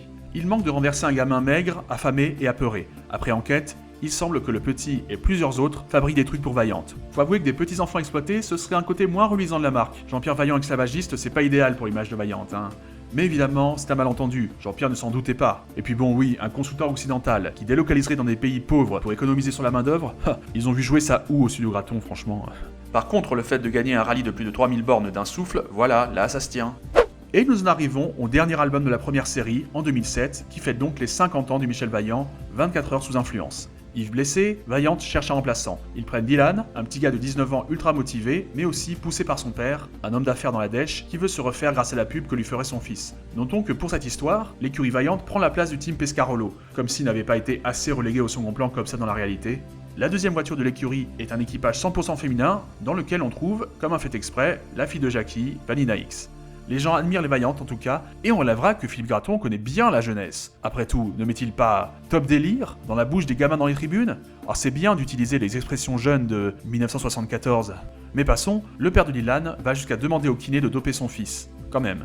Ce qui, de fil en aiguille, le conduit à des conneries et à la perte de la course. Car Jean-Pierre refuse qu'une voiture dont l'un des 3 pilotes a été dopé, même dopé à l'insu de son plein gré, puisse continuer. C'est tout à son honneur, mais on notera qu'il laisse Michel reprendre la course, et ce n'est qu'au moment où Michel reprend la tête qu'il a des scrupules. Super timing. Vaillant ne gagnera pas, et c'est Audi qui décroche la timbale. C'est sur cette note que semble s'achever Michel Vaillant. Il n'y aura pas d'album pendant plusieurs années, le studio Gratton a été dissous, et en 2010, le label Gratton Éditeur rejoint Dupuis. En 2012, pourtant, Michel Vaillant revient pour une nouvelle série. Nouvelle saison, disent certains, ce qui me fait sourire parce que la première saison aura quand même duré 50 ans. Philippe Graton voulait repartir sur des nouvelles bases, d'un point de vue intrigue et question style. Pour les premiers albums de cette nouvelle saison, il sera toujours à l'écriture, avec Denis Lapierre, et ce sont Marc Bourgne et Benjamin Beneteau qui s'occupent du dessin. Pour les voitures, techniquement c'est nickel, on n'en attend pas moins d'un Michel Vaillant moderne. Pour les visages, c'est un gros bouleversement. C'est plus tridimensionnel, mais c'est aussi plus sérieux, voire plus austère. L'ambiance aussi devient beaucoup plus sérieuse et froide. Beaucoup de monde a dit, en substance, à la sortie du premier tome, au nom du fils, que c'est un Michel Vaillant plus humanisé et plus crédible. Mais non. Soyons clairs, je pense que l'album est bon, mais le dessin est son plus gros bouleversement. Parce que, plus humanisé, je suis désolé, dire ou insinuer qu'on n'a pas fouillé le personnage de Michel avec la première série, c'est l'avoir arrêté après 3 albums. Quoi, vous avez jamais lu Série Noire ? Quant à être plus réaliste, eh bien, en cours d'une course, Michel apprenant une chose importante, quitte le circuit avec sa voiture de compétition et roule à toute berzingue pour se mêler aux particuliers sur les routes ordinaires. Ça n'aura pris que 30 pages pour basculer à nouveau dans l'invraisemblable. Alors oui, c'est pour rejoindre son fils, mais enfin, les circonstances restent exagérées. Car finalement, le plus gros chamboulement scénaristique, cet album essaie de reparler de Patrick, son fils fantôme, dont on n'a pas entendu parler depuis 30 ans.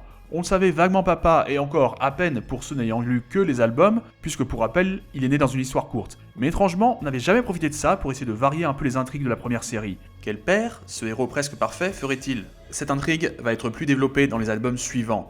Et ce fils presque adulte pose une question aussi. Quel âge est censé avoir Michel maintenant ? Non, parce que jusqu'ici, passé les premiers albums, il ne vieillissait plus, et personnellement, j'estimais qu'il avait à peu près mon âge, c'est-à-dire une bonne trentaine, pas loin de 35.